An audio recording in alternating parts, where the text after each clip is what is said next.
네, 중국 증시 알아보는 시간이죠. 이완타증권의 김승화 장 전화 연결되어 있습니다. 안녕하세요. 네, 안녕하십니까. 네, 중국 증시도 미국 주요 증시처럼 세계 경기 회복에 대한 기대감, 경기의 모멘텀을 좀 갖고 있는 것 같습니다.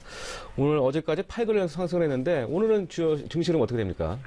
네, 일단 어느새 중국 증시가 3,450포인트에 근접할 정도로 연속 상승을 한 상황입니다. 일단 전고점 수준에서 다소 그 추가 상승 여력은 크지는 않은 상황입니다. 다만 유가 상승 그리고 원자재 특히 철강석 가격 상승 등으로 중국의 관련된 굴뚝산업 관련된 기업들이 중국 증시를 지탱을 하고 있는 양상입니다. 일단 현재 상황은 상해 증시와 신천 증시 모두 보합세에서 크게 움직임이 나타나고 있는 상황 아닙니다. 오전에 중국 무역 수지와 수출입 지표가 발표가 있었는데 두 개 다 그 전월 대비 둔화된 것으로 발표가 있었습니다.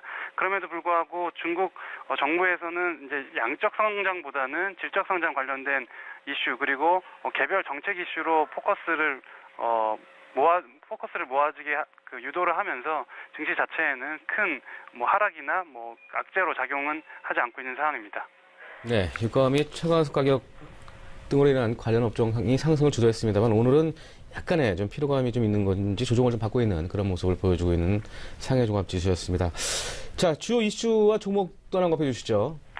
네, 일단 첫 번째로는 중국 국무원에서 2017년 GDP 성장률을 거의 확정적으로 이야기를 하고 있는 상황입니다.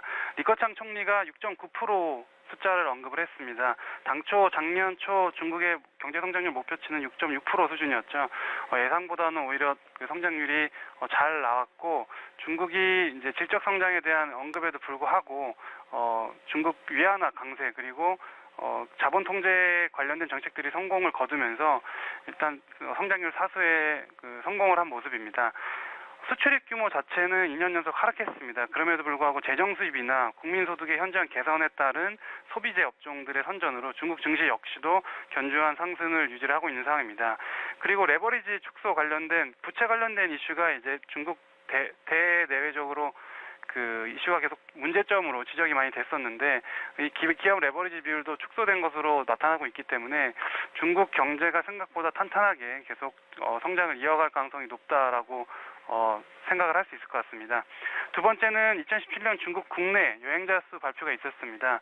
전년 대비해서 12% 정도 증가한 것으로 지금 추정이 되고 있는 상황인데 12월 한 달 남았기 때문에 일단 거의 이 숫자 자체는 크게 바뀌지 않을 것 같습니다. 50억 명 정도의 중국 그 여행자 수가 그 중국 국내의 여행자 수가 지금 늘어난 것으로 파악이 되고 있고 인바운드나 아웃바운드로 봤을 때는 중국에서 해외로 나가는 여행자가 작년 대비해서 한 5.7% 정도 증가된 것으로 발표를 했습니다. 중국인 1인당 1년에 3.7번 정도, 약 4번 정도 여행을 가는 수준으로 중국의 어떤 소비 수준이 커지고 있다라고 느낄 수 있을 것 같습니다. 2016년이 그 전년도 대비해서 10% 정도 숫자였으니까 YOY 전년 대비 기준으로도 지속해서 상승을 유지를 하고 있습니다. 여행 관련해서는 중국 국제여행이라는 중국 후광투에 상장된 대표 기업이 있죠. 이런 기업들은 향후에도 추세적인 상승을 이어갈 가능성이 높다라고 말씀드릴 수 있습니다. 마지막으로 블록체인 관련주에 대해서 좀 말씀을 드리겠습니다. 비트코인이나 이제 코인 관련된 열풍이 우리나라에도 불고 있고 정배 규제 이야기들도 나오고 있는 상황이죠. 중국 같은 경우는 전면적으로 거래소가 금지를 시켰던 상황입니다. 하지만 그 비트코인이나 코인 거래와 별개로 블록체인 기술에 대한 부분은 중국 정부에서 IT 관련된 그 신성장 산업으로 분류를 해서 집중적으로 육성을 하고 있는 상황입니다. 2016년에 이미 디지털 화폐 연구소를 설립을 했고 정부 주도로 설립을 했고 13차 5개년 중국 계획에 국가정보계획 안에 블록체인 활성화 정책이 포함이 되어 있습니다. 세계적인 그 중국 기업이죠. 텐센트를 포함한 30여 개의 IT 기업 그리고 금융기업들의 컨소시엄이 구성되어 있는 상태로 연구 개발이 지속되고 있는 상황입니다. 여기서도 중국 직접 투자자 분들께서는 투자 기회를 엿볼 수 있을 것 같습니다. 후광퉁에 상장된 대표 기업으로 항생전자라는 기업이 있습니다. 알리바바와 협업으로 많이 알려졌던 기업인데 1995년 설립된 금융소프트웨어 인터넷 서비스 제공 기업입니다. 즉 금융기관에서 증권 HTS 완화 어플리케이션 관련된 문의가 들어왔을 때 관련된 솔루션을 처음부터 끝까지 제공을 하는 기업이다라고 쉽게 그 사업 구조를 말씀드릴 수 있을 것 같습니다. 특히 자산관리 분야 관련된 강점을 가지고 있어서 금융기관 대상으로 솔루션을 제공하는 매출이 대부분입니다. 중국 최초로 금융 AI를 개발을 했고 또 발표를 하면서 그 주목을 받았던 기업입니다. 스마트폰이나 이런 부분 그 하드웨어 쪽에서 국내에 비해서 많이 뒤떨어졌다고 중국이 생각을 할 수 있지만 IT나 소프트웨어 그리고 신성장 산업 드론과 같은 기업들 같은 경우는 중국이 세계적인 그 기업들을 다 가지고 있는 상황이죠.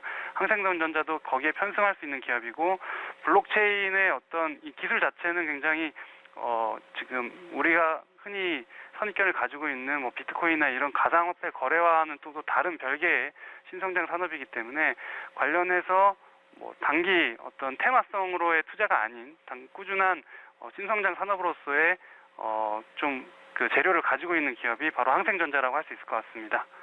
네, 알겠습니다. 중국 관련 여행자 수가 증가하면서 이 중국 국제여행 언급해 주셨고요. 블록체인 관련주인 항생전자를 언급해 주셨습니다. 네, 지금까지 유타증권의 김성과장이었습니다. 고맙습니다. 네, 감사합니다. 네.